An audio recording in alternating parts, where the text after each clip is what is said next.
So welcome back to part 2 of making this part and the lower half, which is just over there. And this one is all about the welding because this job had so much welding in. Lots of fit up because everything had to be very precise. One thing that came out really well was all the parts, like nothing warped or anything. So I didn't have to do any flame straightening or any of that nonsense. It was just, fit things together and weld away. A lot of grinding involved because, obviously a lot of like the edges of things have to be ground flat, especially on the back here. This is where the aluminum of the main front plate will go onto. And then in the case on this side, the X-axis ball screw nut, it would go there. So this part also has to be flat as well. And it also has to be perpendicular in both axes to the bottom and the vertical. Otherwise, obviously I'd have a whole bunch of issues with that. I still don't know if this is going to be sufficient for the alignment. So I only know when I put it onto the machine. One super annoying thing I had was my welding mask, this fancy 3M one. The speed glass, which is here, it has sensors to know when the arc from the weld, probably those ones there, that can, they detect when the arc happens and then instantly darken this mask. So that way, you can see, let's close this. So you can see relatively fine. Might even be able to, so you can see through that right now. But unfortunately, this cell phone that I'm recording with, it has some sort of IR emitter, probably for focus, and that triggers this sensor to enable. So as I'm welding this whole thing, I'm constantly having to tilt my head and look from an angle and stuff to not trip these sensors. It was really, really annoying. It made the whole welding process take a lot longer than it should have, just because of having to pause and trying to wait until I can finally see because of the IR sensor on this camera. And so when this thing is enabled, this is just a piece of glass, dark glass for welding, but when it's enabled you can't see shit. So you're just kind of feeling there with your electrode, your tungsten electrode, trying to find where the groove and all the things are, so then you can risk doing a blind start and trying not to screw everything up. So that happened a lot on the vertical parts when I had all the I had a vertical like this and I was having to weld out the top here. It was constantly getting tripped when it was like that. So as usual, I'll have chapters, and because some of the stuff is more interesting than the others, and some of the less interesting things like grinding and making sure a surface is flat and stuff, I kind of skip through. But some of the other interesting stuff like welding is kind of fun to see how that process goes if you've never really done TIG welding before. And enjoy the video. So I'm starting to set up the welds for this bottom one. So this one holds the bottom Y bearing blocks. So what I'm going to do is tack together both ends. So right there, and all this stuff up here is just to really give the argon a place to stick around for. Otherwise, just welding this end, there's going to be no argon coverage, and it's just going to blow it all over the place on me. So once I have this one done, flip it over, do the other side, and then I can clamp it a little bit better and then put on the weld down the center. I have a V groove in there, so I'm going to fill that in. It's probably really hard to see on the camera here, like that.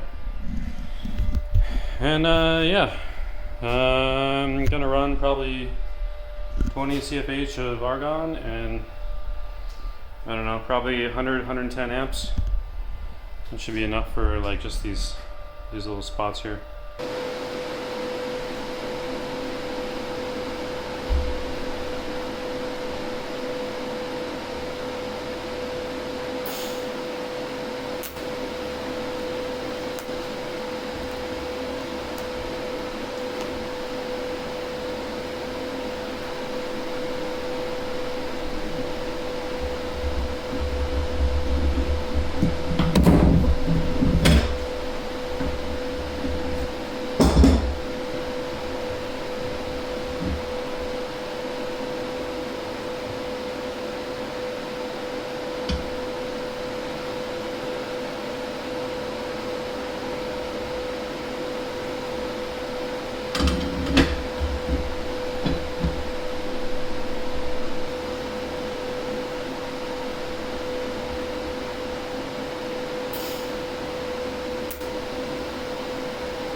Okay, I've been trying to come up with a good way to clamp this thing all together because it's kind of awkward, and I need to get it all, I need to be able to put it flat. So I think this is the best solution so far. You can see this way I can hold it down like this and effectively put a bead in there horizontally without having this thing like clamp up in the air like really high and everything. So I'll attempt it like that, and all that's clamping force on the piece of angle should keep it all together. It's kind of cold in here, so I'm going to use a propane torch to heat up this edge. That way there's less distortion when it's cooling. So I'll do that now.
Alright, here's how it looks.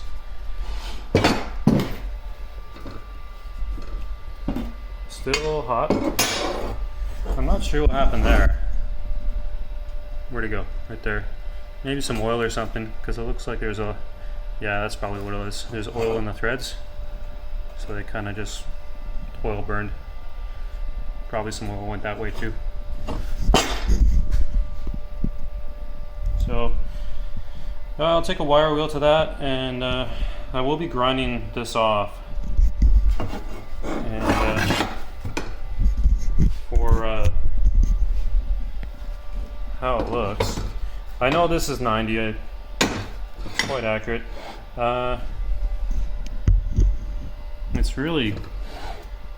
It's really close.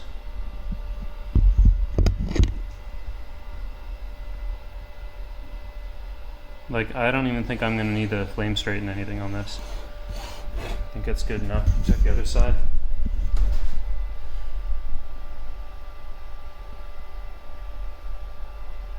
This is still kind of warm, hottish. The steel is hot, so I won't be touching that. Let me switch hands just in case I don't burn myself. So yeah, that's like, I'm not gonna worry about trying to get this any better, because, well, I'll see when it totally cools down, because it could still be moving a little bit. But I think this is done. So I'm not gonna do anything on this side. As you can see here, when at the start, like I didn't get enough heat in there, so you can tell on the weld too. On this side, like I could have put more heat on, and then on this side it seemed to gotten better. But I don't think it's gonna have any. I won't have any problems with the welding. Halfway through when I was going, I did go back and bump the amps up. I started out at 110, and yeah, like it wasn't enough. Like, it was too slow. So I went up to like 135 or so, and even then that wasn't like, I'll go up to like 145 or so, maybe 150, because like on the pedal, I'm already maxing out the pedal at like 135 in this 1/4 inch material. So everything's cooled down now, and the angle is pretty good. So if I put this up there, like, I don't need to do anything to correct this. It's already, like, it didn't move whatsoever when it was clamped down to this.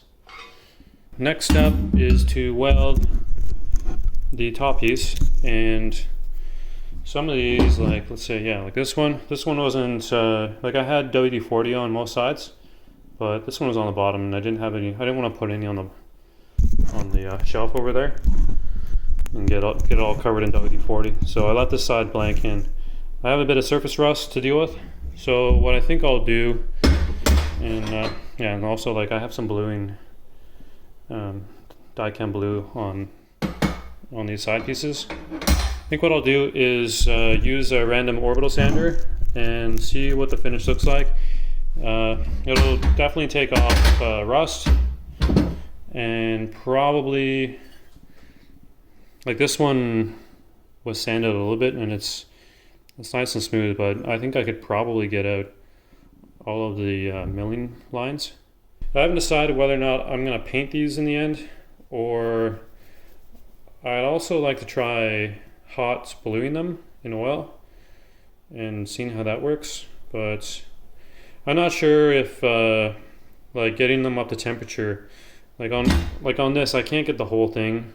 What I would do is I would use a torch and get this side done, and then I would dip it in, right? I could try that. I'm not sure if it's gonna warp apart like this. Like, I'm not sure if the temperature, like, if it's gonna do anything with that weld there. So if you know, let me know in the comments. I probably won't be doing it in this video, but yeah, if anybody that has experience with that stuff, let me know.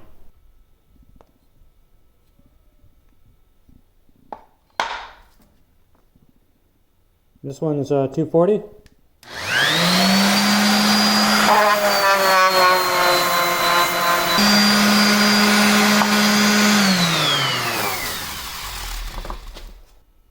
These holes get a M5 bolt into them, so I'll just finish up on these ones here. It's a lot easier to do it when they're still flat instead of when it's all welded together.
Alright, so here's the first one done. Went over the final surface with the random orbital sander just to clean everything up and try and get it to look a little closer. And I also, it's all shiny because there's some WD-40 on it, just so it doesn't rust on me. One down and one more to go. So all these parts I've gone through and I marked on which side I want to put a groove, so I can get a bit of welding material in there. So see there, the black marks. This one along that edge, and then this one, this is the bottom where the bearings go, so it's going to have 3 edges.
There we go, big pile.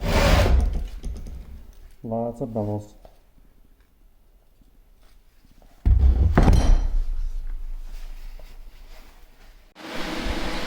So this is the top one, and I've already tacked the sides together. And for alignment, looks like everything's good.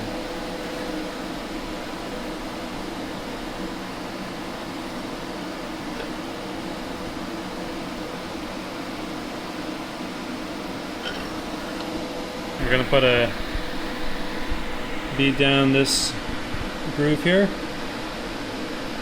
And what I did on the last one was put 2 more tacks in the middle, right there, just to keep everything nice and tight together. That way, because when I start, like, I'm gonna loosen this tack, and when it's liquid, I don't want anything to move at that point. So putting 2 more in there, it'll help out a lot.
Okay, this one's welded up now, and just like the last one, it is pretty close to 90 already, and doesn't look like I need to do anything to straighten it out. So these are the ends that are going to go on there, and they're going to go like that. If I put something flat over there, so one there and one over there. And you can see that I already have the groove in there for both sides. Lastly, one more thing I'll point out is this part has to be perpendicular with both of those, because the ball screw is going to be on there. And what I intend to do is, you notice there's a bump there, so I gotta watch out for that. But I'll take a straight edge and get it so I can push it up, but what I'll be doing is relying on this surface here on this angle plate to come up with my alignment, and not the actual edge of the material. That way I should have a much more aligned surface on that side and the other side.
unexpected thing happened when I first put down this one. I'm not sure if it was caught on camera, but I had the ground lead. I don't know why it's not focusing. I had my ground lead like this, and I guess I didn't have it. I had it like on an angle, and as soon as the arc happened, it came off.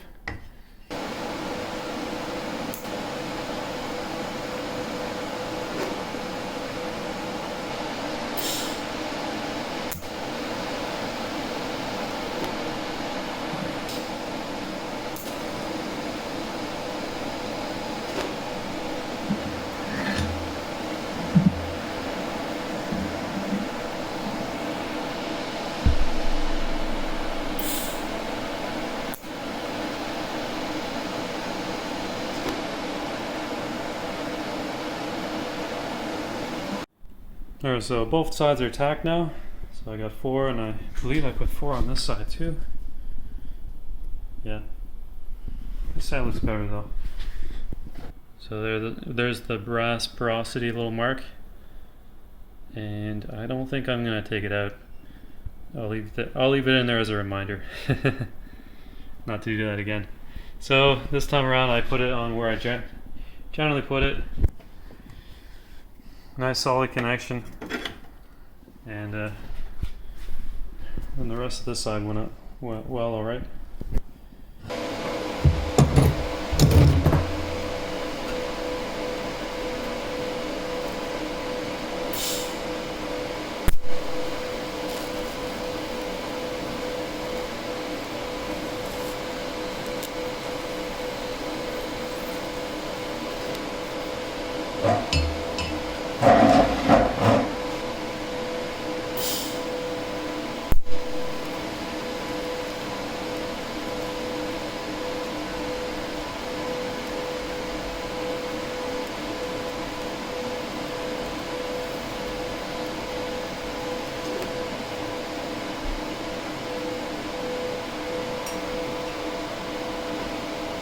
Come on, camera, stop it.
It's the next day, and here is the final piece after all the welding. And yep, on this side as well. And I just hit it with a wire wheel just to clean up some of the oxide on some of the welds. But I'm gonna have to take all these welds off. I have to grind them all flat. This one down here, it's just too close to where the bearing nut would be mounted. And then obviously I gotta flatten all this down here. This side I could leave, but there's really no point if I'm gonna take everything else off. The surface came out pretty good, like everything's how it should be. So I take this heavy angle plate,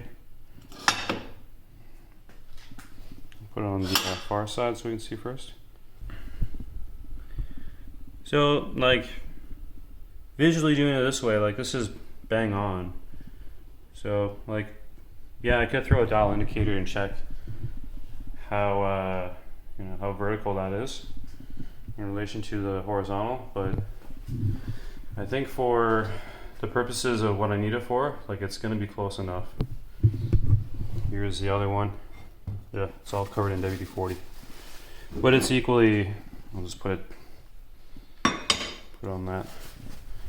It's equally the same. It's all nice and 90 degree. And also this face here turned out very well as well. So like if you saw in the video, I had this plate clamped to the side of this angle onto this side here. And I'll see if I can capture this on camera. Everything's hard with one hand. But it's really close, so it's possible after I take off that weld and get this flat, like once I put in the machine, I might have to then go back and machine this, like give it another pass, maybe like, I don't know, like 0.2 or so millimeters, just to make it flat with the machine with the other sides, but it might be fine as is. I wasn't expecting everything to come out so straight. This side as well, I think this side is slightly worse.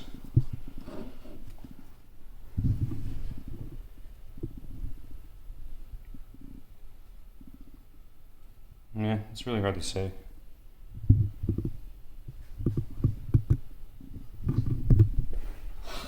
Let's see if there's any gap on this side.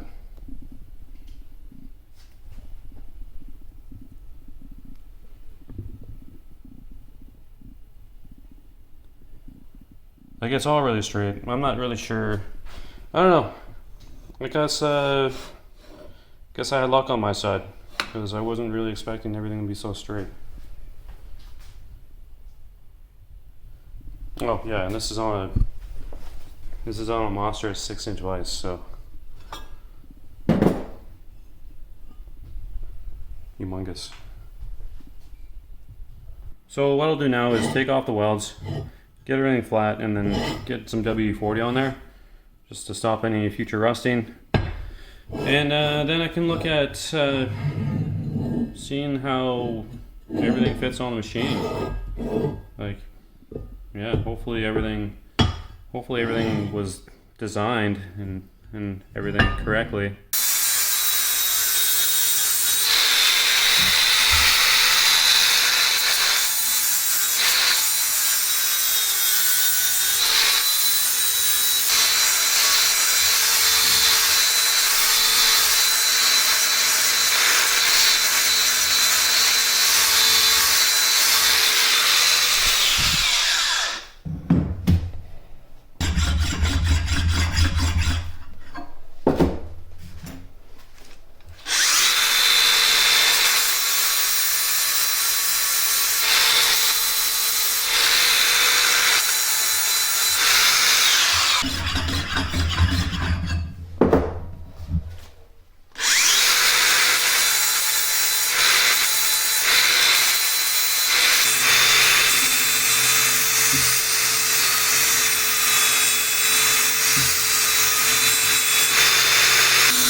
Alright, so here's after grinding.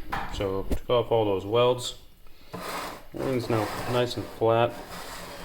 And this is, let's see if I can get it back again. Somewhere about right there. So that's how it'll fit up if these bolts weren't so long. So I'll have to chop those down. And then that's how it goes on. Simple as that. So far so good, everything lines up. These parts were definitely some of the harder ones to make. Especially this one with all these extra angles.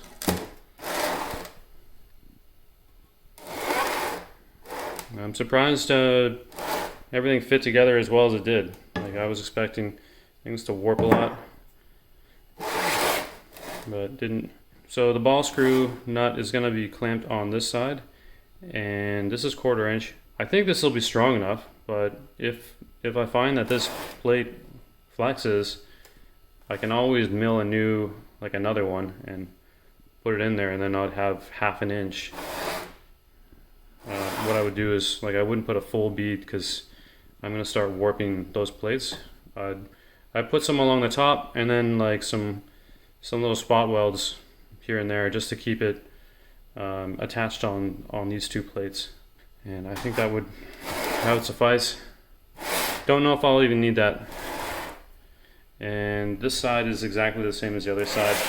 So maybe I put another ball screw on that side, ball screw nut. Could be an option. I would lose a little bit more travel on this side, like I don't know, a centimeter or so. This cut turned out really good. When I was cutting this, I knew it wasn't going to make a full radius because I knew that this plate was slightly less than 4 inches. Like when I bought it, it was 4 inches flat bar to that full width, but after milling the sides, like obviously I'm going to take maybe a millimeter or so off, maybe a little bit more. So those ended up not being, a full radius there, but it's not too big of a deal. The CNC machine, when it was cutting this corner, well, both of these corners, had a bit of a challenge, and it was chattering a bit. So the angle grinder helped smooth over that, so it's a lot more presentable. Other than that, not a whole lot else. Everything went together accordingly. This side is not been milled. I'm not sure if I'm gonna mill it still. If I were to, I would clamp the front down on the rails, all attached, and that way I could get this surface parallel with both of the rails. I'm not completely sure if it's necessary. I know that these surfaces are quite flat, so what I'll do is when I cut those bolts down, I'll check out this surface and see how flat it is. And if it's out by quite a bit, then yeah, it wouldn't be too much work to mill that entire face down flat. And I don't think I would be taking off too much material. So as seen on CAD, these 2 plates are not the same. This one has threaded holes because it's expecting that the bolts go through this inch of aluminum, and 2 of the holes are down there, and then the other 2 are those empty blank ones. So, and that's just because this like on the machine, the gantry is going to be in there. So I would, like, it would be impossible to get to those. On this side, the bolts do go through, and then the aluminum on the other side, I don't know if you could see it. Well, they would thread in, and these holes are like, they're pill shaped. That way I have a bit of adjustability, so I can move it up and down and have it like self fit on the rails. There's that booger. I left it in. I'm not gonna take it off. Alright, it's still early in the morning today, and the coffee hasn't kicked in yet. instant coffee because I've given up on making real coffee because I have no time now. Let's see what we get here. 4.9. I don't have any easy way to cut these bolts down, so I'm gonna have to cobble something together. 4.6. 4.9, 4.6. Let's try one more. Oh, and I found my eye protection, which is awesome because these things, apparently if you lose them, they despawn. And yeah, they cease to exist. Because I'm already down the 2 here out of a box of 12. That's what they look like. Unfortunately, I couldn't find my 10mm sockets. They were in the same spot, so I gotta still search for those. Hopefully they didn't despawn. Cutting the bolts down, here's the plan. So, big vise, well, little vise and a big vise. And then we got this bolt held in with a little chunk of steel and some washers and all. So this will give me the correct dimension. I need you. You need me? Yes. Okay. Okay, so 3 washers now, and we'll see how it fits after that. After cutting it, I move over here behind this magical wall, and we got a grinder just located in this small area because I just cleaned this table off. I don't want to clean it again.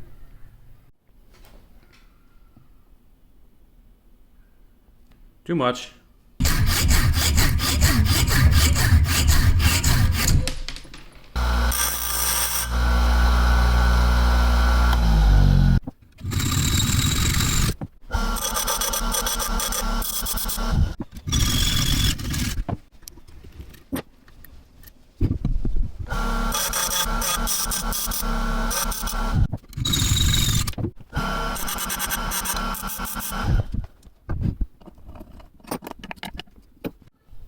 So it looks like it fit on there pretty good. This bottom side, there's a little tiny bit of a gap there. This plate here is too thin there. On the other side, I think it's fine. So the steel machine surface lines up with the raw aluminum side on that one. All right, it's done now. So I have it on, all the bolts are on there. So yeah, all that's how the back goes on, so the bolts come in from this side. And then on this side, I'll have to raise it up. Well, you get the point. So bolts are down there, all there, and then these 2 here, these are M6, and then all these other ones here are M5. And yeah, that's not much else to it. Found some stainless steel bolts for everything, so got rid of the black oxide ones, and I greased the rail, the bearing blocks.